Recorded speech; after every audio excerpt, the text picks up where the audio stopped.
이 문제는 제가 안 물어볼 수 없어서 물어봤는데요. 그 윤석열 정부 하면은 어쨌든 김건희 여사를 빼놓을 수가 없습니다. 이거는 이 역대 전 세계의 어떤 이 여성 정치권에 관계인 사람들, 척천무 이런 사람들보다 더 파워풀했지 않나 이런 생각이 드는데 명태균 특검이 이제 내일 본회의에서 통과될 예정인데요. 윤석열 정부는 무속 논란에서 끊이지를 않았어요. 무속 논란이 뭐 청와대 이전부터 시작해가지고 근데 드디어 뭐 공천 개입 그뿐만 아니라 그게 빙산의 일각이라고 이야기하는 사람도 많아요. 근데 그 우리 이 의원께서는 이제 국정상황실장도 해서 대통령실이 어떻게 돌아가는지를 잘 아시잖아요. 그런 측면에서 이게 가능한 일이었습니까? 많은 사람들이 그걸 좀 궁금해하더라고요. 저는 이게 준비되지 않은 대통령이 탄생시킨 비극이라고 봅니다. 우리 이미 지난 대통령 선거 때 손바닥에 인구왕자를 쓰고 왔을 때 우리 알아봤어요. 그렇잖아요. 예. 그런데 우리는 대한민국 보수는 눈 감았죠. 그 결과가 오늘 이런 참담한 결과를 저는 가져오게 된 거라고 보는데, 근데 결국은 준비된 대통령을 만들어내는 정치 구조를 안 만들면 이런 일은 또 생긴다.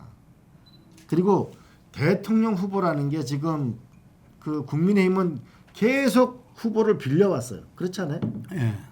이회창 후보 빌려오고 이명박 후보 빌려오고 윤석열 후보 빌려오고 자기의 정체성이 뭔지 보수가 어디로 나가야 되는지 기본 가치조차도 없는 계속 이제 권력만 잡으면 된다는 이런 게 되니까 보수는 저는 더 이상 대한민국 보수가 아니다. 이제는 준비된 대통령을 뽑아야 된다. 우리가 선배님도 아시겠지만 회사의 부장이나 과장 하나 뽑을 때도 우리가 그 친구가 총무를 잘할지 기획을 잘하는지 생각을 많이 해서 뽑는데 한 나라의 대통령을 뽑는데 1년에 700조 원을 쓰는 사람을 뽑는데 이제는 준비된 대통령 적어도 경제와 외교 안보에서 트럼프 대통령과 푸틴 대통령과 이시바 시게루와 시진핑과 당당하게 맞서서 협상할 수 있는 사람을 만들어내지 않으면 이 나라는 미래가 없는 거다. 이제는 제발 좀 진영 내 편, 네 편이 중요한 게 아니고 국민 편, 나라를 누가 살릴 수 있는가 이 사람을 뽑아내는 시대가 와야 된다. 그리고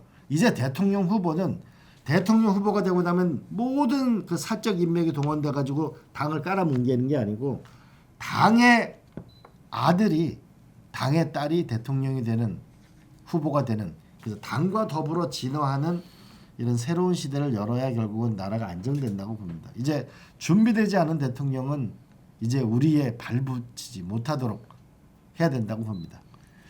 어제 조갑재 대표가 자꾸 제가 인용을 하는데 민주당이 당원이 지금 400만 가까이 됩니까? 400만. 일반 당원까지 그렇게 된다고 그러더라고요. 예. 근데 여기는 7, 80만의 국힘은 그 자기는 그게 부럽다. 예를 들면 금방 말씀하신 그런 대통령을 뽑는 경선이라든지 이런 부분에서도 그 당원이 예를 들면 뭐 소수 당원이 어떤 영향을 미친다지만 수가 그 정도로 늘어나면은 그건 그래 될 수가 없다고 이야기를 하면서 400만의 가족까지 하면 거의 1000만 되는 거 아니냐. 그럼 1000만 미국에서는 공화당 민주당이 거의 전 국민들이 두 당에 어느 정도 다 속해 있잖아요. 그렇죠. 그러니까 이게 그 민주당이 뽑은 후보가 더 국민적인 어떤 그 보편성을 가질 수 있다는 그런 이야기인 거예요. 자기 그래 그게 부럽다고 이렇게 이야기하더라고요. 저들 이제 오픈 프라이머리로 또 우리가 민주당도 더 진화해야 된다고 보는데 네. 그 미국 보면은 다 집집마다 우리는 공화당이다 민주당이라는 게 많이 있잖아요. 네. 그래서 지금 현재 대한민국은 법률상 공무원이 정당이 될 수가 없잖아요. 네. 선생님이 될 수 없고. 네. 저는 이것도 풀어야 된다. 그렇게 되면은 그 전 국민의 각 다양한 계층과 다양한 직업이 있는 사람들이 당원을 갖게 되고 그걸 오픈 프라이머리로 해나가게 되면 저는 점점 더 능력 있는 국회의원, 능력 있는 시장 군수, 능력 있는 대통령이 저는 탄생하게 될 것이다라고 저는 생각합니다. 왜냐하면 다수의 눈으로 하나씩을 선택해 가는 거니까요. 그러니까 지금 어쨌든 간에 이번에 이제 이 3월 중순으로 예상되는 탄핵이 인용이 되면은 조기 대선이 60일 이내에 이루어져야 되고 그러면 그로부터 한 달 내에 각 당의 후보들이 선출될 수밖에 없어요. 네, 네. 시기적으로 보면은 이후의 과제가 되겠죠. 그럼 지금 말씀하신 그렇습니다. 거는 네. 지금은 거의 기존의 당원 당규의 각 당이 있는 방식을 택하지 않을 수밖에 없지 않나 하면서도 경선 룰이 가장 부각될 것 같아요. 어떻게 보면 이제 저희 같은 사람들이 분석할 때는 민주당보다는 국힘의 경선이 역동적일 수 있다.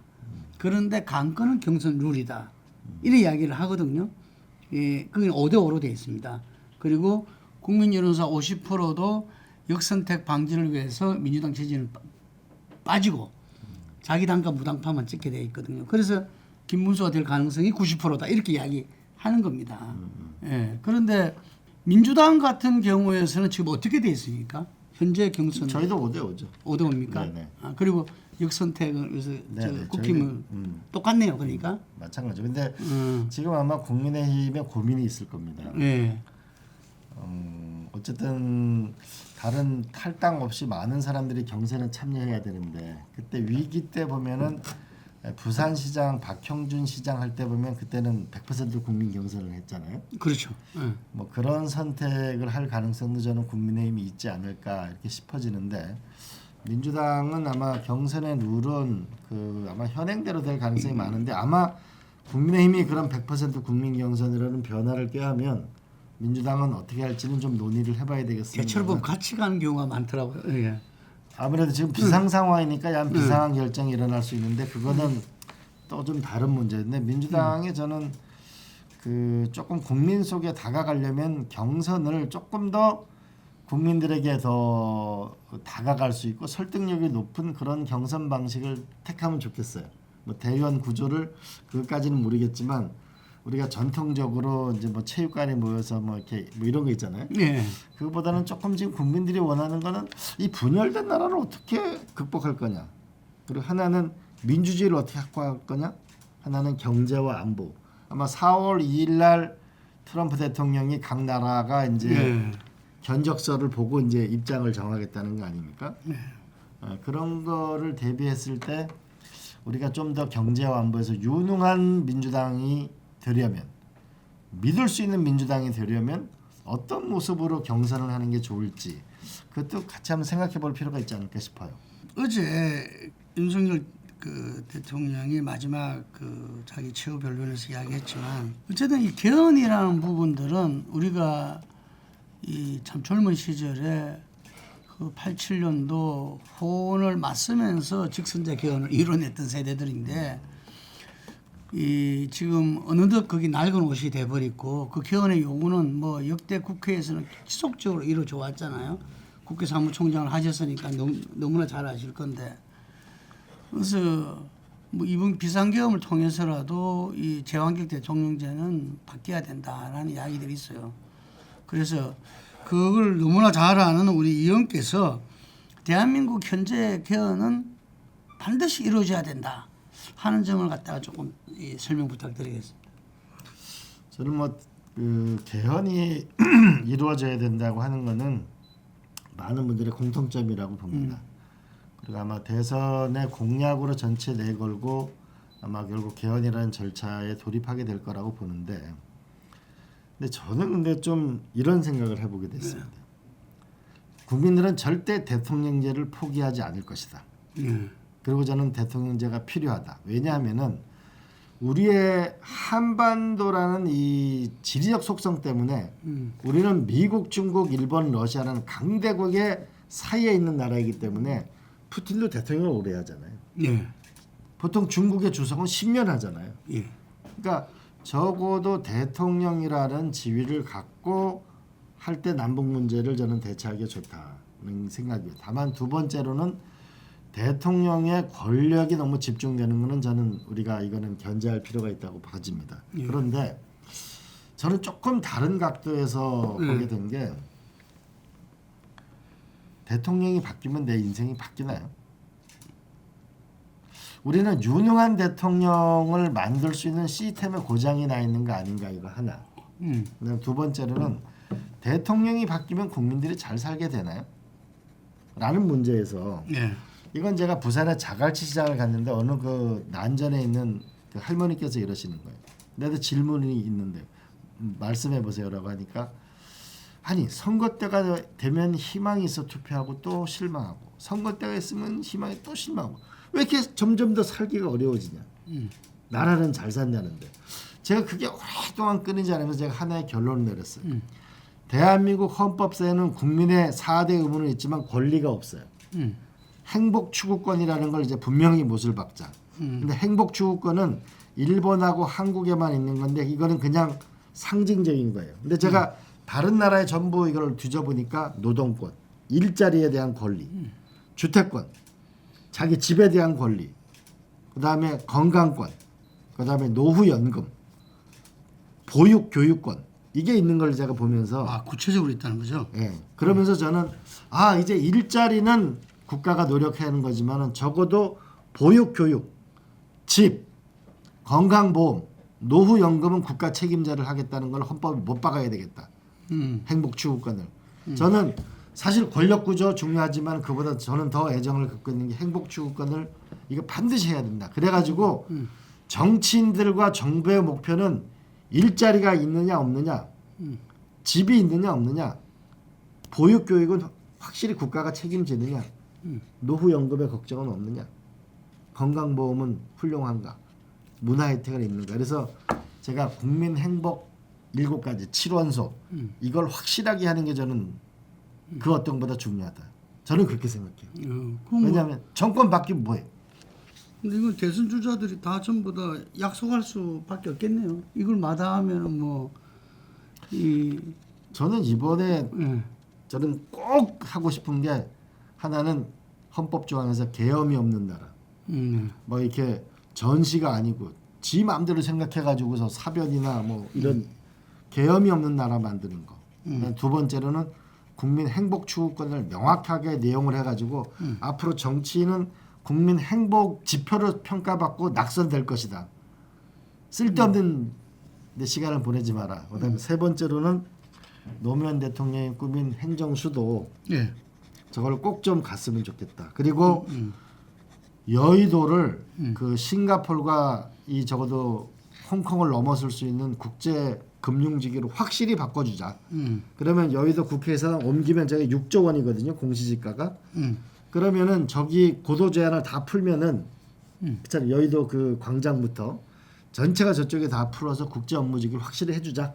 또 하나는 용산의 대통령실을 요번에 이 집무실을 세종시로 가고 용산의 100만 평을 이제 확실하게 시민들한테 돌려줘서 저는 용산 미군기지 이런 것이 과거에는 청나라의 병영이었다가 일제의 병영이었다가 지금 미군기지인데 저는 홍콩에 있는 CNN을 유치한다든지 한미동맹의 상징적인 세계적인 다국적 기업 본부를 용산에 유치하는 것을 해서 대통령실도 옮기고 아예 삼청동에 있는 총리실 자체를 다 옮기는 거예요.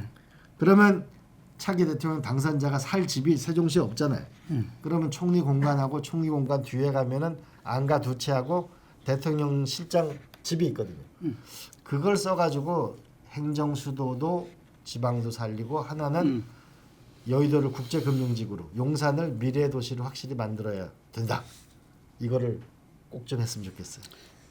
이게 제가 쑥 들어가서 하나 물어볼게요. 왜냐면 제가 베스트 단체장 인터뷰를 해가지고 전국을 돌면서 단체장 인터뷰를 해요. 그러면은 노무현 대통령 시절 그리고 문재인 대통령 혁신도시 1, 2기를 했지 않습니까? 그런데 그 성과가 그것이 국민들 삶에 미친 영향이 너무 제한적이다. 라는 이야기를 많이 들어요. 이게.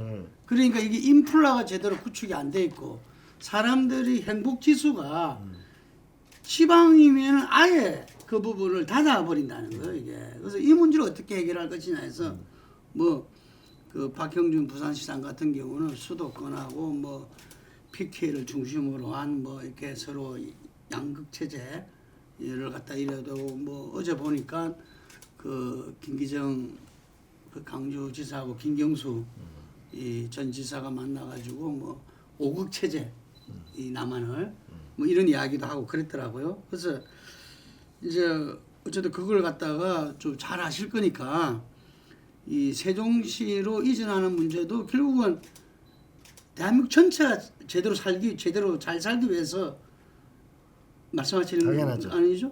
그 이야기도 좀 같이 한번 해주세요. 저는 이렇게 생각합니다. 예. 그 이번에 행정도시를 제가 아마 전국적으로 이번에 순회 강연을 할 생각인데 예. 결국은 이 지방도 살리고 수도권에 빅딜이 필요하다고 보는데요. 그러니까 그럼 지방에서는 어떻게 살 거냐라고 보면 결국 여기도 일자리, 그죠? 집, 교육, 의료 이런 거잖아요. 예. 혁신 도시에 가보면은 아우 주말에 너무 심심해요. 문화적인 혜택이 없어요. 이 뭔가 교육 문제를 해결해 주세요. 이거 아닙니까? 그렇죠. 예.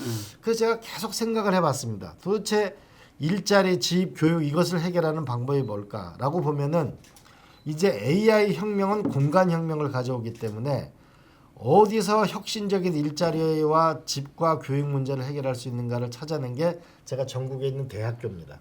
대학. 네. 대학교가 보통 국립대학이 30만 평, 40만 평 하잖아요. 예. 대전에 있는 카이스트하고 국립대학은 합치면 100만 평입니다. 근데 거기에 보통 3층짜리, 5층짜리 건물 있잖아요. 예. 여기에 기업이 들어가게 하자는 거죠. 그러면 기업은 저렴하게 들어가겠죠. 예. 그러면 일자리를 사람을 구하기 좋고 학생들은 일자리를 찾기가 좋겠죠. 그럼 여기다 병력 특례까지를 같이 줘가지고 아주 훌륭한 뭐냐면 일자리를 만드는 기지를 만드는 거죠. 인재 양성 기지네. 그렇죠. 왜냐하면 today is knowledge, tomorrow is business. 지식이 없으면 절대 기술이 발달하지 못하고 경제가 안 일어나거든요. 예. 우리가 스탠포드가 없으면은 실리콘밸리가 없는 거잖아요. 예. 그러면 우리가 부산에 있는 부경대학만 하더라도 대연동 캠퍼스에 보면은 용호동 캠퍼스 2개나 되거든요. 하나를 확실하게 개발해서 거기서 얻어지는 수익을 대학교에 집어넣고 대연동 캠퍼스 가보니까 15층짜리 아파트를 지어가지고 연합기숙사를 만들었거든요. 그러면 청년주택 문제를 해결하기도 좋잖아요. 그래서 저는 전국에 있는 대학교를 산학협력 도시의 혁신 근거지로 만드는 거 하나. 그보다 좀 어려운 거는 공단이나 이런 데 보면 인력을 못 구하는 거잖아요. 예. 외국인 노동자들이 와서 주경야독하는 그런 학교로. 더 어려운 학교는 국가가 사들여서 은퇴자 도시를 만들자. 시골에 있는 학교도 보통 10만 평 가까이 되잖아요. 근데 시골에 내려갈 때 1년에 4, 50만 명의 귀농귀촌을 하는데 이 집 사고 땅 사고 집 짓고 이러면 돈 다 들어가거든요. 외로워서 못 살아요. 근데 이 지방에 있는 이 대학을 국가가 사서 여기에 우리가 은퇴자 도시를 들어가면 거기서 일도 할 수 있고 은퇴 생활도 할 수 있고 이거를 저는 만들어야 되겠다. 그리고 국가적으로는 서울과 부산에 적어도 이걸 1시간 반 기차, 서울과 경릉에 1시간, 서울과 목포에 1시간 반 반나절권 생활을 만들어서 거기서 컴팩트하게 일은 하지만 문화적 혜택은 서울과 이거를 왔다 갔다 할 수 있는 국토 대개조를 해야 된다. 왜냐하면 행정구역을 암만 개판한다고 해봐야 그것이 뭐냐면 이 새로운 생산성을 나타내지 못한다. 이 일자리를 만들기 위해서는 저는 근거지가 있어야 되는데 이걸 대학을 하나의 근거지로 만들 필요가 있겠다. 그리고 부산, 울산, 경남은 GTX 같은 부울경 이 철도망을 연결하면 되는 거죠. 예. 네, 그렇게 해서 이번에 저는 전국 순회를 하면서 수도권도 우리가 규제 완화를 해주자. 그러나 지방도 확실하게 살 길을 찾자.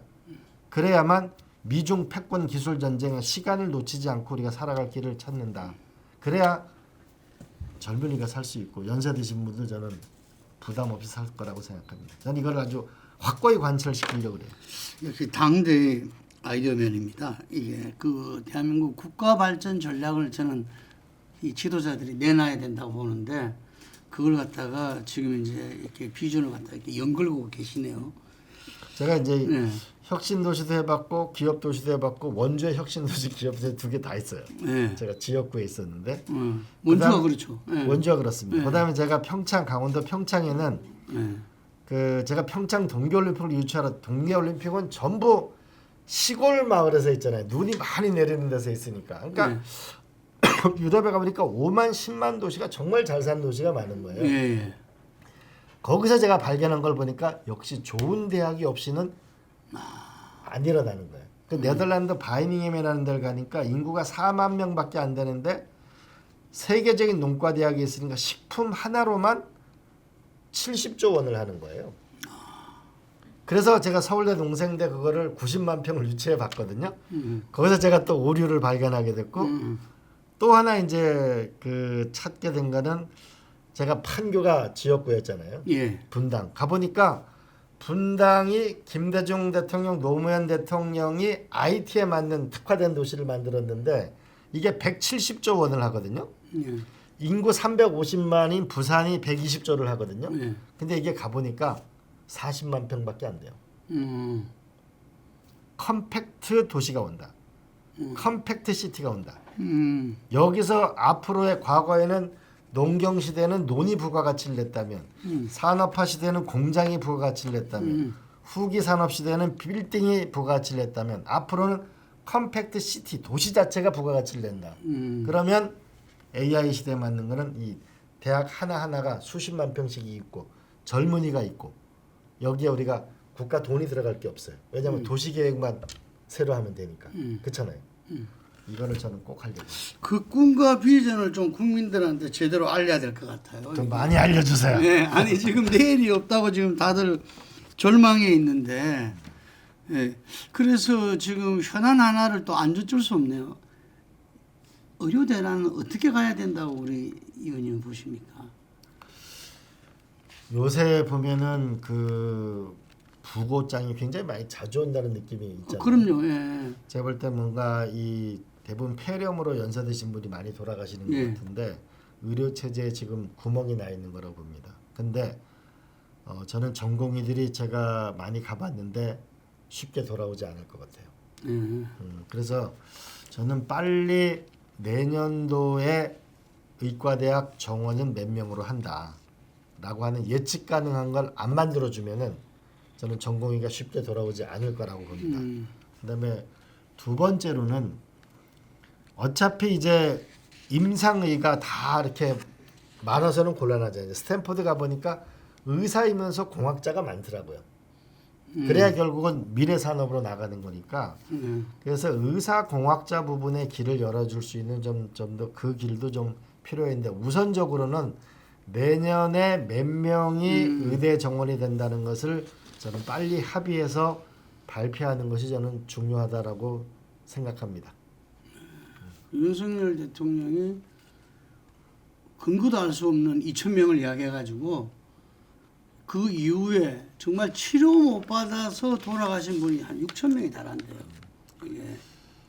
그게 결국은 국민의 건강을 망친 거고 지금 종합병원에서 베드 수를 빼니까 결국은 수익이 나빠지니까 결국은 의료 단가가 지금 올라가고 그걸 결국은 국가가 메워주고 있는 거거든요. 근데 또 한편으로는 의대생을 갑자기 2,000명을 내니까 카이스트 공대생이 지금 의대로 가고 있고 육군사관학교를 가야 될 지금 합격자생이 의대생으로 가면 이거 나라 자체를 과학기술이 없으면 그 나라는 무너지는 거거든요. 요새 우리가 중국 보고 딥시크가 나오거나 뭐 양자 컴퓨터에서 뒤졌다거나 중국의 굴기를 보면서 우리가 지금 다들 놀래고 있잖아요. 과학기술 없으면 죽는 거거든요. 근데 의과대학이 지난 30년 동안 1등을 보내왔는데 이걸 지금 2,000명을 늘려놓으면 과학기술 인재가 없으면 미래가 없는 거죠. 저는 이거 단안을 내려야 된다고 봅니다. 어떤 면에서 대한민국은 공무원 나라 아닙니까?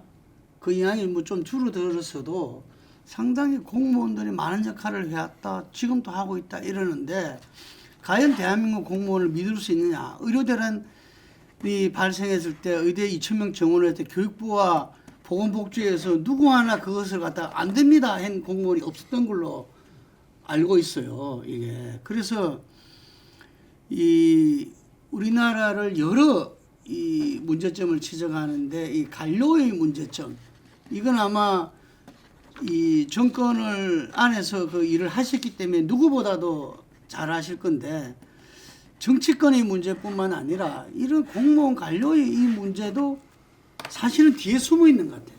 그렇죠. 이게 관료주의 문제인데 하나는 이번에 그 의대 정원만 못 막은 게 아니고 R&D 때도 못 막았고 아 그렇죠. 또 하나는 특별히 계엄조차도 못 막았잖아요. 예. 과거에 우리가 박정희 전두환 정권 때도 사법 파동도 일어났거든요. 예. 검사들 파동도 일어나고. 그러니까 결기가 있는 공직자가 지금 점점 사라지고 있다는 것도 하나가 문제고 두 번째로는 과거에는 공직자가 가장 우수한 사람 중에 한 부류였어요. 고시라는 거. 근데 요번에 우리가 사법고시라는 걸 보면서 좀 황당하지 않아요? 국민들이 볼 때? 서울대 법대하고 사법고시 합격하면은 다 우리가 우러러보는 게 있었는데 요번에 윤석열 대통령 그다음에 그 보이는 인물 국회의원 중에 서울대 법대 나와가지고 윤석열 대통령 주변에 있는 사람들 보면서 도대체 고시는 뭐고 서울대 법대는 뭐냐? 우리가 생각하는 엘리트라고 하는 건 뭔가라는 근본적인 우리가 생각을 하게 됐는데 어쨌든 결론적으로 저는 관료하고 학계 인사하고 기업 인사하고 언제든지 교류될 수 있는 나라가 돼야만 건강해지는 거라고 봐요. 우리는 미국에서는 관료 장관하다가 학교로 돌아가면 연봉도 높잖아요. 예. 우리는 학교로 들어가면 바로 폴리패스라고 그러잖아요. 못 들어오게 하잖아요. 예. 학교에 있는 인사가 공무원 되기 쉽지 않잖아요. 예. 서로 폐쇄적이죠. 예. 기업에 있는 사람들을 볼 때는 공직사회가 인센티브가 없잖아요. 네. 지금 고시 본 사람들 많이 지금 기업에 고액 연봉으로 나가고 있거든요.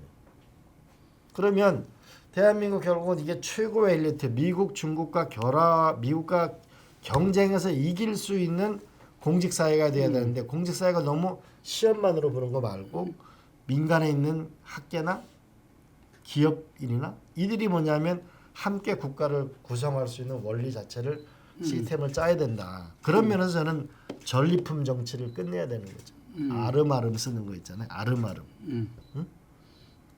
제가 국정상황실장 할 때 가장 성공한 거는 그 부처에서 가장 우수한 사람을 썼는데 그걸 그냥 쓴 게 아니고 부처 추천 3배수, 그 부처 출입 기자 3배수, 해당 상임위 국회의원 3배수, 보좌관들 3배수 이거 하니까 거의 같은 사람들이었어요.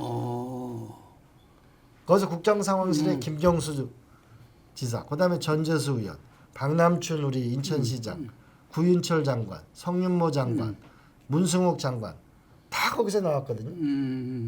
그러니까 결국은 대한민국은 전리품 정치 누구한테 줄 서면은 능력 없어도 성공하는 게 아니고 반드시 뭐냐면 능력 있고 국가관이 확실한 사람들이 공직사회에 진입할 수 있는 이 시스템 전리품 정치를 끝내는 것도 나는 굉장히 중요한 문제다. 꼭 관료들이 나쁘다 이렇게만 보기는 어렵다. 알겠습니다. 그리고 정치는 또 한 측면에서는 좀 예측 가능해야 된다는 이야기들이 많잖아요. 그래서 금방 개헌은 또 중요한 행복 추구권 또 이야기하셨고 계엄 없는 나라 좋은 또 중요하지만 권력 구조는 아까 말씀하실 때 그 대통령제는 필요한데 좀 대통령 권한을 내려놓는 분권형으로 가야 된다. 아마 4년 중임제가 많은 이야기 나오는데 분권이 되지 않는 4년 중임제가 오히려 재앙이라는 말도 많더라고요. 그런데 그런 부분은 대체적인 합의가 지금 모아지고 있는 것 같아요. 근데 문제는 시기가 중요한 것 같아요. 시기. 언제 하느냐, 이거를.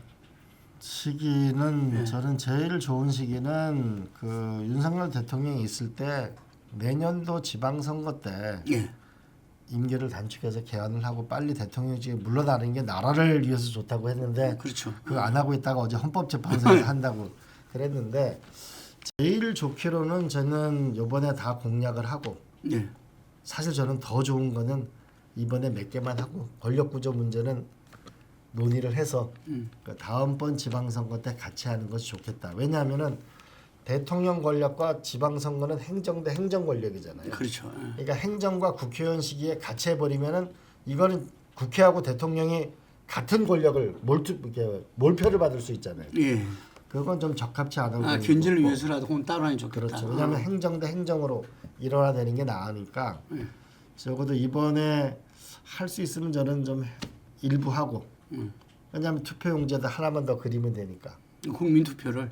그리고 체계적으로 준비해서 권력구조 문제나 뭐 상하 양원제를 둘 건지 또는 부통령제를 둘 건지 결선 투표를 할 건지 대통령의 권력을 어느 정도 분점할 건지는 그 논의를 해서 다음번 지방선거 때 같이 투표를 하는 게 좋지 않을까. 지방선거는 내년을 말하는 겁니까? 그렇죠. 내년 지방선거죠. 내년 지방선거 때 이 권력구조를 포함한 어떤 개헌을 하고 그 적용 시기는 적용 시기는 이제 뭐 당시 권력구조를 뭐 합의하기 그건 이제 부칙에 넣는 거겠죠. 예. 그래서 제가 생각할 때는 그 저도 지금 현재 몇 개 조항을 이번에 뭐 이 조기 대선 때 넣는 거는 상당히 어려울 것 같고 저는 그 대선 과정에서 논의와 또 국민과 약속 어느 정도 이야기하면 좀 합의가 살살 모아질 것 같아요. 금방 말한 행복추구권 같은 경우는 우리가 제대로 못한 거잖아요. 정치권에서. 그 시절에는 87년도에 이걸 뭐 생각할 겨를도 없었고. 당시 4,700불 시절이었으니까. 그러니까요. 지금은 완전히 다른 시절에 지금은 할 때가 지났고 이제는 해야 된다. 그게 뭐 동의 안 할 사람 없을 것 같아요. 뭐 계엄 조항 빼는 것도 마찬가지고. 근데 권력 구조도 잘 모아지는데 저는 그 시기를 최소한 그 대통령이 된 분이 약속을 한다면은 지방선거와 같이 1년 뒤에 국민투표를 할 수 있지 않겠나. 근데 그 적용 시기는 좀 그 대통령이 미리 약속을 해야 된다고 생각하고 그거를 짧으면은 지금 많은 분들이 안철수, 김동연 뭐 이런 분들은 3년을 이야기해요. 이번에 된 사람이 3년을 하고 총선하고 대선을 맞추자. 개정된 헌법으로. 그게 아니면 금방 말씀하신 대로 행정권력이 같이 가는 게 좋다면 5년 하고 그 다음 지방선거 때 새 대통령을 뽑으면 새 헌법에서 그럼 되는 거죠. 저는 대통령 임기를 3년으로 갑자기 모든 제도를 그렇게 바꾸는 게 나는 현실적이지 않다고 봅니다. 그건 이번에 당선한 사람 임기를 짧게 하자 이런 얘기밖에 안 되잖아요. 그거는 합리적이지 못하다. 그리고 그거는 현행 대통령 임기를 저는 끝까지 하고 결국 다음 대통령부터 적응하는 것이 합리적일 거다. 다만 제가 좀 생각하는 거는 역대 대통령이 다 후보 시절에 한다 그랬다가 개헌을 안 했잖아요. 그렇죠.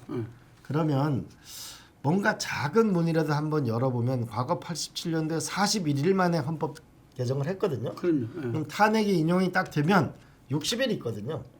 그러면 계엄이 없는 나라 이거 반대하기 어렵잖아요. 그래서 두 번째 행복추구권 어떻게 거부하겠어요? 또 하나는 행정수도 이전 거부하기 어렵잖아요. 그래서 완전히 거부할 수 없는 국민적인 동의 수준이 높은 거는 이번에 한번 해서 7공화국의 문을 열고 그다음에 권력구조 문제나 국가 운영 문제는 다음번 그 지방선거 때 하는 게 좋지 않을까. 저는 한국 정치가 이렇게 망가지는 이유 중에 하나가 보면은 비전이 없는 거예요. 그러니까 박정희 대통령은 중화공업 시대를 열었거든요. 김대중 노무현 대통령 시절에 IT 시대를 열었어요. 그 뒤에 한번 보세요. 이명박 대통령 정보통신부 없앴죠. 오늘날 이 어려움을 채웠죠. 해양수산부 없앴죠. 결국 한진중공업 잃어버렸잖아요. 한진해운. 근데 하나는 비전을 누가 만드나요? 지금 대한민국의 비전을 만드는 데가 있나요? 정부 부처에는 없죠. 지금 정당에는 있나요? 정당도 안 하고 있는 것 같아요. 정당에 선거를 연구를 많이 하는 데는 있죠. 그러나 국가의 10년, 20년 뒤 적어도 우리가 해방이 됐으면 2045년 앞으로 해방이 된 100년 2045년도에는 적어도 어떤 나라를 만들겠다 이런 정도는 우리가 여야가 합의되는 목표가 있어요. 소실점이 같아야 덜 싸울 거 아니에요. 그렇잖아요. 그 첫 번째는 계획이 없는 나라. 첫 번째 비전. 두 번째로는 좋은 사람을 길러내는 시스템이 없잖아요. 우리가 무슨 싱크탱크가 있는 것도 아니고 좋은 정치인을 길러내는 시스템이 없어요. 시장 군수가 보통 보면 1조 원 정도 예산이면은 우리가 5% 이익을 나는 거라고 보면은 매출 5조짜리 회사예요. 그죠? 그러면 5조짜리 회사의 CEO를 아니 10조구나. 10조인가요? 5%면? 그러니까 죄송한데 만약 10조짜리 회사면은 우리가 1%면은 1조면은 한 10% 정도 이익이 나는 거라. 그러면은 우리가 회사에서 10조짜리 CEO면 얼마나 많이 훈련을 받습니까? 우리 시장군수 구청장은 과연 그렇게 훈련받고 국회의원들은 훈련 받은가요? 그런 인재 양성 시스템이 없다는 거고 그 다음에 사람을 뽑는데 선거구제 부분에서 저는 이 소선거구제는 한계가 있다. 그러니까 중대선거구제를 해야 되는데 이와 관련해서 현재 국회의원들이 약 30석만 늘려주면 330석만 되면은 사실 합의가 가능해요. 근데 국민들의 벽을 딱 막고 있죠. 아, 국회의원 숫자를 늘린다고? 오히려 그럼 정치인들은 저는 국회의원 숫자를 줄이겠습니다. 이렇게 얘기하는데 그건 파퓰리즘이고 오히려 10%를 늘려 330명이 되든지 아니면은 양원제를 하는 게 낫다. 왜냐하면 국회의원 여기 많이 보셨지만 3선 이상하고 4선 이상하고 원내대표하고 나면은 그 다음에 황당해들 하잖아요. 예. 근데 오히려 경험이 많은 사람들이잖아요. 예. 그러면 국가의 미래위원회 같은 걸 만들든지 상원을 만들어서 국가의 장기적인 과제를 연구를 해줘야 되잖아요. 근데 대한민국은 국회 내에 장기적인 과제를 연구하는 데가 없잖아요. 네. 그런 면에서 저는 양원제를 하든지 이런 부분에서 그 뭔가 선거제도 부분에서 변화가 있어야 되겠다. 그러나 틀림없는 건 지금 소선거구제 이런 걸로 해가지고 곤란하고 우리 유승민 의원은 소신 발언하면 공천도 안 줘. 예. 곤란하다. 그 우리가 지금 한 600조 정도 됩니까? 1년에 이제 700조 되죠. 700조 됐습니까? 근데 국회 예산이 잘 아시겠지만 한 6천억 정도, 지금 한 9천억 정도 됩니다. 이제 9천억 정도입니까? 그래서 이 의원 한 분당 어쨌든 국회 예산 전체를 갖다 국회의원으로 그 한 사람 예산으로 보자면은 하는 부분들이 지금 이제 700조를 그 9천억이 지금 이제 감당하고 있다는 그렇죠. 거잖아요. 그런데 대충 우리나라 정도의 규모에서 보면은 10만 명당 한 명 정도가 이렇게 그 배치된 우리나라 300명이 많은 게 아니라는 이야기인 거죠. 그렇죠. 그게. 네. 그런데 지난번 정개특위 또 강원태 교수도 자문위였다는데 자기들이 볼 때는 50명은 증가해야 이게 이런저런 문제를 해결할 수 있다고 봤는데 50명은 많다고 하니 그럼 최소 30명이라도 해서 30명 안을 올렸대요. 올렸는데 그것도 바로 그 다음 날 양당에서 다 정원은 없다. 1차 합의사항이 정원은 없다가 서로 하위로 발표가 됐다 그러더라고. 황당했다 이러는데 이거 뚫어야 되는 거 아닙니까? 그럼요. 이게 정치인이 우리가 어떤 미래를 볼 때 합리성이 있으면 국민들을 설득해야 되거든요. 예.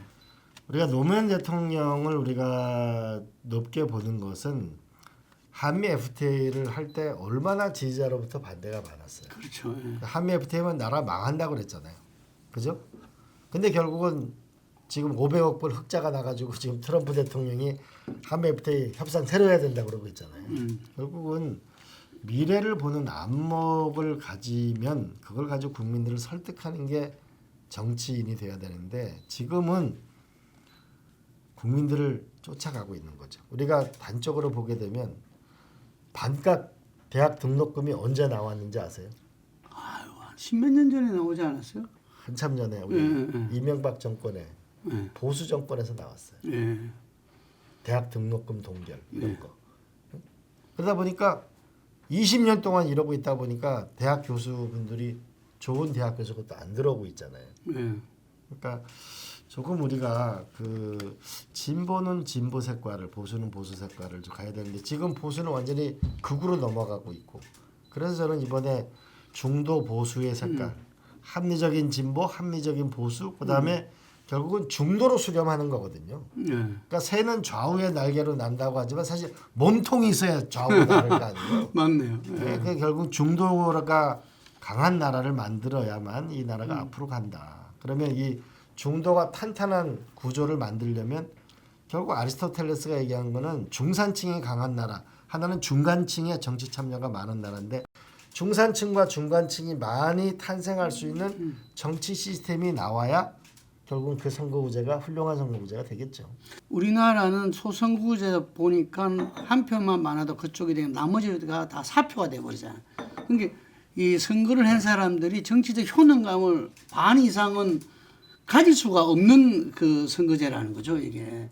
그래서 그걸 안 보게 되고 오히려 불신만 더 가중될 수밖에 없고 그리고 그것이 서로 이 내 편, 네 편으로 나뉘어질 수밖에 없다.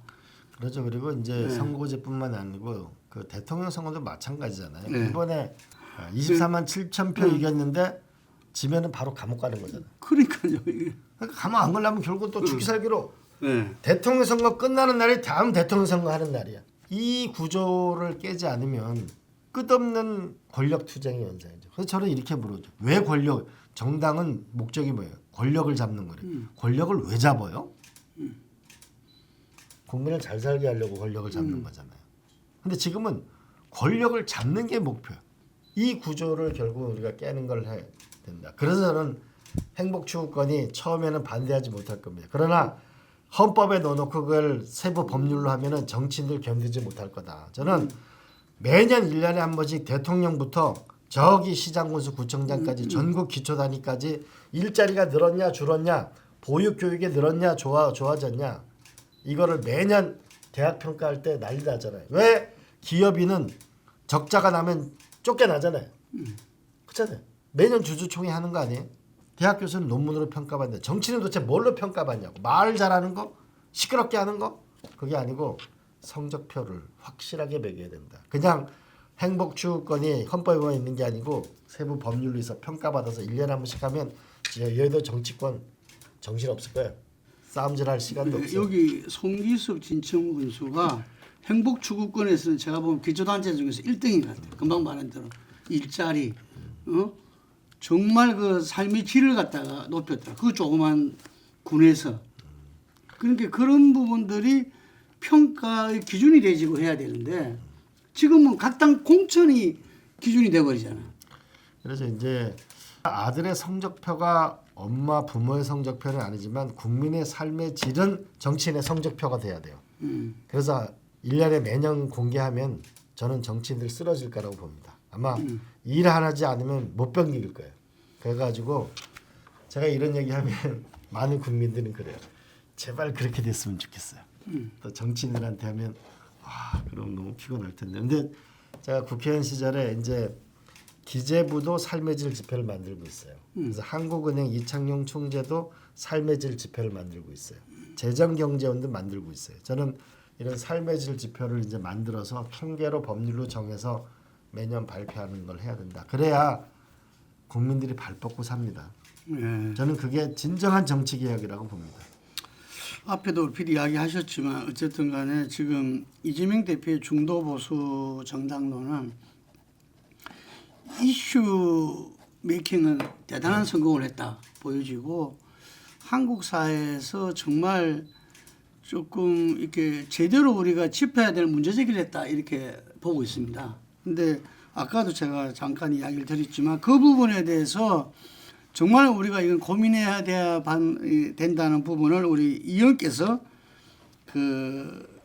누가 보더라도 그 노무현 정부 탄생과 운용에 있어서 큰 역할을 하신 분인데 이 대표가 정도로 가고 있다라고 이야기했어요. 그래서 그 부분에 대해서 저한테도 물어보는 사람이 많아요.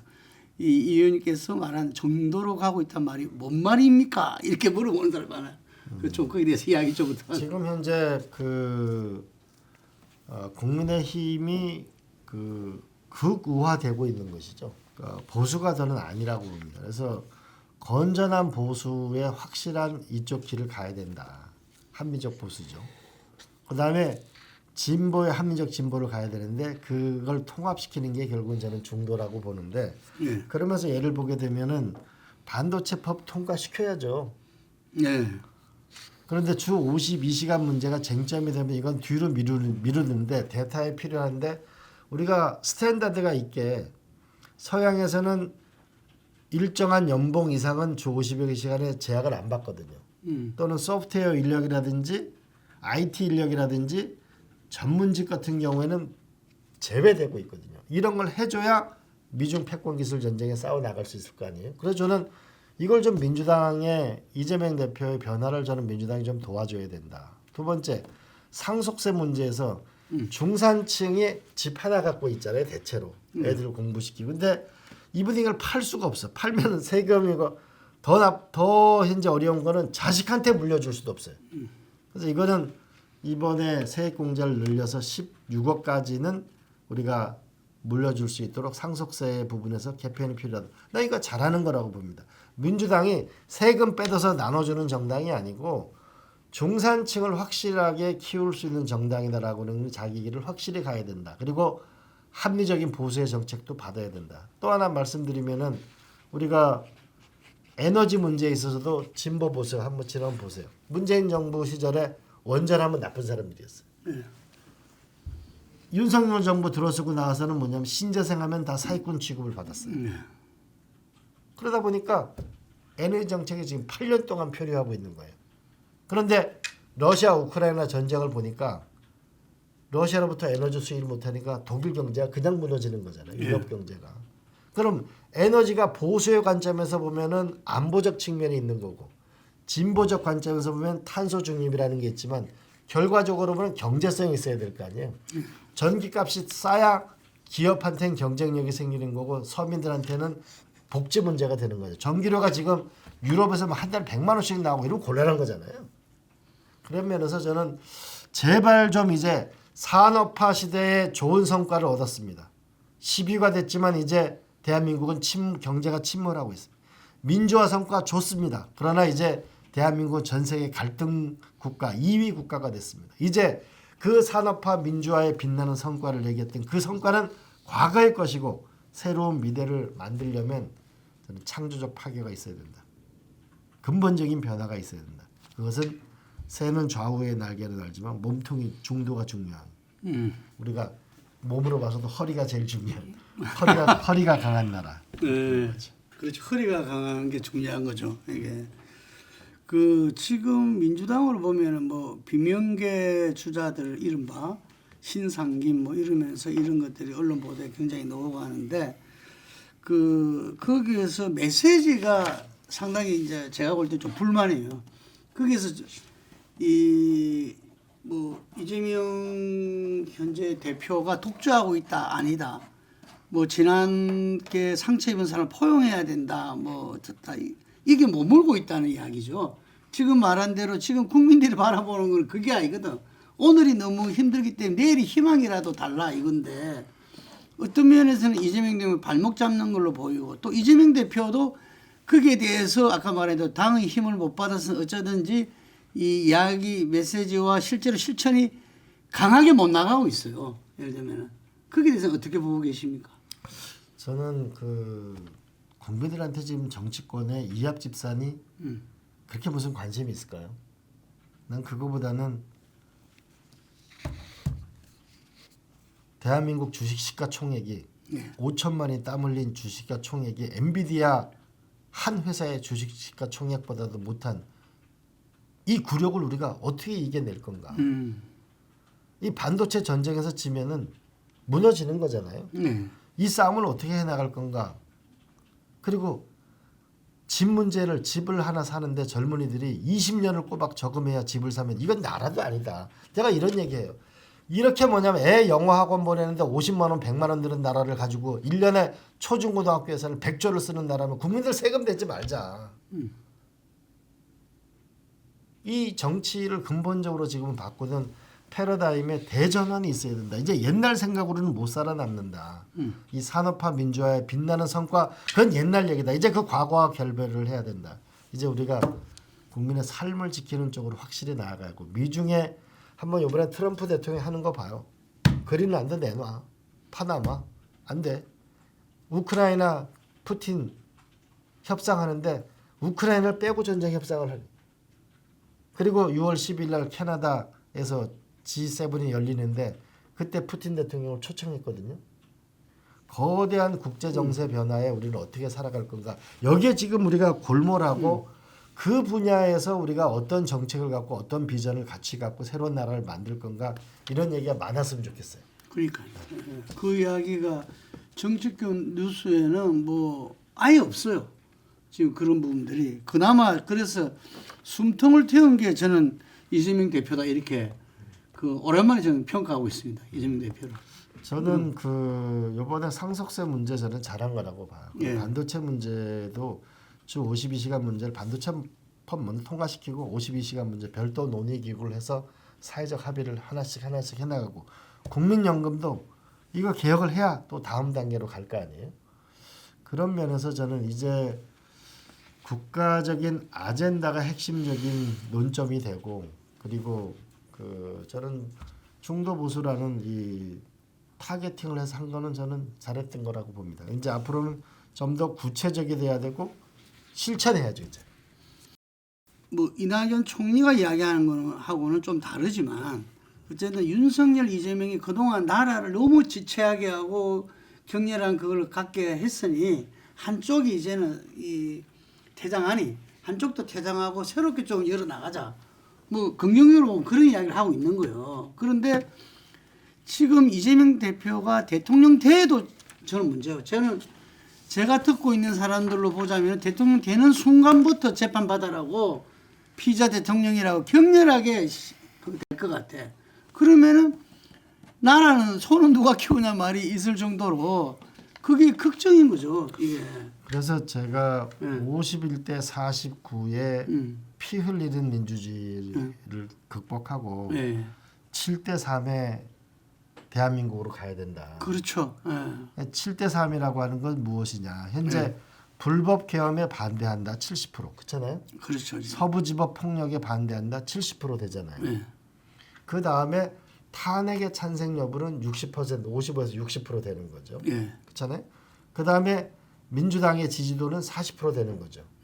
그러면 민주당이 앞으로 가야 될 게 이 30%까지의 국민까지 같이 하겠다는 마음을 가져야 대통령 선거도 이길 수 있고 그 정도의 마음을 안아야 그 이후에 나라도 안정적으로 끌고 갈 수 있을 거라고 봅니다. 51대 49의 피 흘리는 민주주의가 아니고 7대 3으로 국민의 마음을 모으겠다는 선거 전략과 그리고 나라 건설을 하는 믿음직한 모습이 필요한 거 아닙니까? 그 어떻게 갈 수 있을까요? 7대 3. 7대 3은 지금 이런 거죠. 하나는 연세 드신 분은 이런 거죠. 이게 180석에다가 대통령까지 가면은 혹시 불안한 사회가 오는 거 아닐까? 라고 하는 거에 대한 안정감과 그 다음에 60살에 정년을 했는데 이게 수명이 100세까지 되면 삶이 너무 불안하잖아요. 그러면 노후 빈곤에 대한 대책은 무엇인가라는 부분에서 민주당의 새로운 것이 있어야 되죠. 그런 면에서 저는 이번에 상속세 1인 1가구에 대해서 1주택에 대해서는 의미가 있고 두 번째로는 중도층이 바라는 건 일자리와 안보 문제에서 능력이 있냐 이걸 지금 바라는 거죠. 그런 면에서는 우리가 반도체법이나 이런 부분에서 과감하게 우리가 밀고 나갈 필요가 있는 거고 20, 30대가 볼 때는 이 사람들은 과연 낡은 세대가 아니고 우리와 호흡할 수 있는 세대일까? 새로운 미래로 가는 걸까라고 보면은 저는 당장 상징적으로 미국 백악관에 금융자산 담당과 AI 담당이 일론 머스크랑 같이 일하는 친구가 갔잖아요. 더 놀라운 거는 찬반 논쟁은 있습니다만은 일론 머스크가 데려붙은 19살짜리 청년이 미국의 회계 프레임에 접속하는 것 자체가 지금 이슈가 되고 물론 해고 이슈가 있어가지고 격렬한 반대 속에도 있습니다만은 새로운 미국을 만들어 나가려고 하는 그런 움직임이 보이잖아요. 근데 저는 이번에 그 젊은이들 많이 20대 만나보면 제일 첫 번째 변화는 이런 것 같아요. 노톡은 어떻게 되나요? 강남 언니는 어떻게 되나요? 그러니까 플랫폼 비즈니스에 대해서는 과연 어떤 정책을 쓸 건가라는 거 하고 또 하나는 블록체인과 코인에 대해서는 가상자산에 대해서는 무슨 정책을 쓸 건가요? 미국은 다 변한다는데 트럼프 대통령도 코인을 발행한다는데 이 정치권은 뭐를 할까요? 아직 아무도 얘기 안 하고 있죠. 아마 저는 그런 새로운 과감한 도전과 변화가 필요하다는 그런 메시지가 저는 필요해 보이고 저는 정말 노무현 대통령 시절에 제가 30대 국정상황실장이었거든요. 저는 젊은이들과 호흡할 수 있는 인물들 그냥 상징적인 젊은이 한두 명이 아니고 국민들의 삶의 문제를 해결할 수 있는 능력 있는 시장에서 평가된 사람들이 대거 민주당과 함께 해야 된다. 그게 캠프의 얼굴로 나타나야 된다고 저는 보죠. 그러니까 어떤 정치 세력과 함께해서 70%가 아니라 어떤 내세우는 비전과 정책 속에서 70%가 동의하고 그렇죠. 연대할 수 있는 새로운 비전과 정책 그리고 그것을 실천할 수 있는 사람이 등장해야 되는 거죠. 사람은 똑같은 옛날 사람들 데리고 우리가 새로운 나라를 만들겠다? 그게 믿어주지가 않을 그 거예요. 새로운 사람들이 있나요? 있죠. 이번에 우리가 개헌 반대했던 젊은이들을 봤잖아요. 사실 우리가 많은 젊은이들에 대해서 너무 유약한 거 아닐까 뭐 이런 비판이 있어요. 이번에 볼 때 젊은이들이 움직이고 있잖아요. 남태령도 넘었다면서요. 그 친구들이. 젊은이들이 있고 이번에 광장에서 최초로 아버지, 엄마, 아들, 딸들이 뭉쳤잖아요. 이 광장에서 새로운 나라를 바르는 것이 확실히 있고 저는 이게 어느 스웨덴의 정치학자가 이렇게 얘기했는데 한국같이 수출을 많이 하는 나라는 내부적 혁신보다는 외부의 충격이 왔을 때 내부 혁신 동력이 생긴다. 이런 얘기를 했어요. 그래서 IMF 때가 단적으로 그런 거다라고 보는데 저는 트럼프발 충격이 오고 있는 거다 지금. 그다음에 중국발 기술, 양자 컴퓨터나 딥시크나 이 기술발 충격이 오고 있는 거다라고 저는 봅니다. 그리고 이런 현재 탄핵이라는 것 자체가 어떻게 보면 2년을 더 한 게 아니고 빨리 땡긴 게 그나마 다행이고 여기서 새로운 동력을 만들어낼 수 있다. 이번에 정말 절실한 기회라고 보고 미래로 나갔으면 좋겠어요. 위기이자 대한민국이 혁신할 수 있는 기회네 지금 이번에. 그렇죠. 왜냐하면 외부적인 충격, 내부적인 충격이 같이 온 거니까. 요건 또 안 물어볼 수 없는데요. 본인이 어쨌든 노무현 대통령 그 노사모를 처음 겪었잖아요. 네. 우리 정치 팬덤의 시작이다 이래 보는데 지금 그 이른바 이 개혁을 딸들입니까? 개딸이 본래? 개딸에 대한 부정적인 그게 너무 많아요. 이게 그래서 뭐 그래서 서영교 그 의원 다 만나봤더만 그렇지 않더라고 자기가 오히려 그걸 자기가 후원하게 됐다 이런 말을 제 인터뷰 속에서도 한번 하고 있는데 이 아까 양극화 정치에서 또 팬덤 정치도 같이 또 한 몫을 한다는 이야기가 많거든요. 그 이게 대해서 좀 한 말씀 부탁드리겠습니다. 노무현 대통령 때는 노사모가 있었는데 대통령 되시고 나서 노사모 행사에 갔어요. 네. 노 대통령이 이렇게 그 여쭤봤어요. 여러분, 여러분이 돼지저금통도 모으고 제가 대통령이 됐는데 이제 앞으로 뭐 하실 거예요? 그러니까 저도 깜짝 놀란 게 견제 이러는 거예요. 아 노무현 견제 대통령. 네. 오. 저도 너무 놀랐어요. 그런데 그 뒤에 보니까 노 대통령이 검찰에 의해 가지고 정말 비참하게 우리 곁을 떠나고 나니까 노무현 대통령을 지켜주지 못했다는 굉장한 반성이 있었던 것 같아요. 예. 그게 문재인 대통령 때로 오면서 이게 적폐청산으로 이어지면 이게 오래 끌어버린 거죠. 예.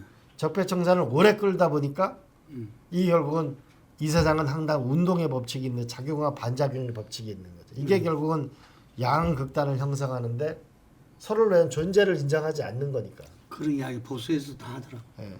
그러니까 결국은 이게 양극단이 아니고 결국은 그 점점 더 나빠진 거고 거기에 보태서 경제 상황이나 이 자체가 경제가 성장 국면으로 끌고 가지 못하고 미래지향적이 못하니까 결국은 일부 정치인 이게 이제 결국은 서로를 파괴하는 쪽의 정치가 됐는데 저는 이번 대통령 선거에는 7대3 건전한 국민들이 자기의 목소리를 내고 미래를 여는 이런 쪽의 길을 만들면 저는 국민들이 저는 다시 일었을 거다. 대한민국은 정치인이 망친 나라를 국민들이 항상 구해왔어요. 이번 대통령 선거와 대통령 선거 이후는 정치인이 망친 이 윤석열 정권이 망친 나라를 국민이 다시 일으켜 세우고 구하는 그런 7대3의 대한민국이 됐으면 좋겠습니다. 그 대선 주자들이 외쳐야 되겠는데 7대3이 대한민국 만들겠다. 30%도 소중히 여기는. 그렇죠. 예를 들면은 그래서 마지막 질문입니다. 그 의원님께서는 강원도지사 3선 국회 사무총장을 지냈고 우리 또 촉이 있는 박지원 의원이 의원님 또 대권 꿈이 있다 이렇게 이야기를 했어요. 근데 지금 오늘 인터뷰에서 쭉 들어보면 이게 전부 다 나라 전체를 어떻게 이 앞으로 해나갈 것이냐 뭐 이런 구상들이고 또 그것이 상당히 제가 볼 때는 연걸었다 이런 느낌이 들거든요. 예. 그래서 이후 정치 계획을 묻고 싶습니다. 저는 노무현 대통령이 제가 23살 저를 보좌관을 네. 한 4시간 인터뷰 끝에 상상하기 힘들잖아요. 23살 인터뷰 보장을 시켰어요? 네, 저를 보좌관으로 하면서 뭐냐면 저한테 비서실 구성의 전권을 저한테 줬어요. 미스테리한 일이죠. 근데 그때 저한테 뭐라고 말씀하면 나는 정치를 잘 모른다. 나를 역사 발전의 도구로 써달라. 그 말씀이 저는 정말 가장 오래 남아요. 저는 제가 역사 발전의 도구로 되는 그 길을 걸어가려고 합니다. 지난번에 강원도지사 나가면 떨어진다고 우리 송기현 선배는 심지어 술 먹고 막 울었어요. 너 절대 출마하면 안 돼. 그리고 종로에 제가 노무현 대통령 사의가 나왔을 때도 제가 그렇죠. 그 어려운 길을 가는 것도 노 대통령이 역사 발전의 도구가 되겠다는 그 생각이 확고하고 그러면 지금은 뭐냐 이번에 불법 계엄을 일으킨 여기에는 우리가 단호하게 맞서서 국민들의 70%를 모으는 쪽에 노력을 해야 되겠다. 그러면 제가 잘할 수 있는 게 뭔가 저는 일찍 노무현 대통령과 함께 그냥 어느 날 참모가 된 게 아니고 대통령을 만들겠다고 결심을 하고 일을 이룬 거고 국정상황실장을 했고 30대에는 노무현을 국회의원을 만났고 30대에는 국가를 만나봤고 30대에는 제가 지방을 만나봤고 50대에는 전 세계를 만나봤고 국회 사무총장을 했고 그래서 국가의 비전 대한민국이 왜 이렇게 어렵고 정치가 험한가 소실점이 없다. 산업화 민주의 어느 나라로 갈 거냐. 박정희는 중화공업 시대, 김대중 노무현 대통령은 IT의 시대를 열었다면 우리는 어떤 시대를 열어갈 거냐. 그리고 무엇보다 국민 행복, 건강한 대한민국. 정치하면 바뀌면 뭐하냐, 정권 바뀌면 뭐하냐. 일자리, 집, 교육, 보육 이 문제 적어도 보육, 교육 문제와 집 문제, 건강보험 문제, 노후연금은 국가 책임제다. 일자리는 강력한 경제 성장으로 끌고 가는 거다. 저는 이거를 목놓아 얘기하려고 하고 이게 정책으로 저는 자리 잡도록 저는 혼신의 힘을 다할 거예요. 제가 뭐가 되는 거는 그건 별로 관심은 없어요, 사실은. 그 제가 만나본 35년간 정치인 중에서 가장 창의적인 정치인이지 않나 이런 생각을 합니다. 그러니까 창조적 혁신이 필요하다, 창조적 파괴가 필요하다 이런 이야기를 했는데 그러려면 창의적인 정치인들이 좀 우리 정치를 하는 그런 이 시대가 왔으면 좋겠습니다. 오늘 우리 이강재 의원님 말씀 우리가 널리 전하도록 하겠습니다. 감사합니다. 네.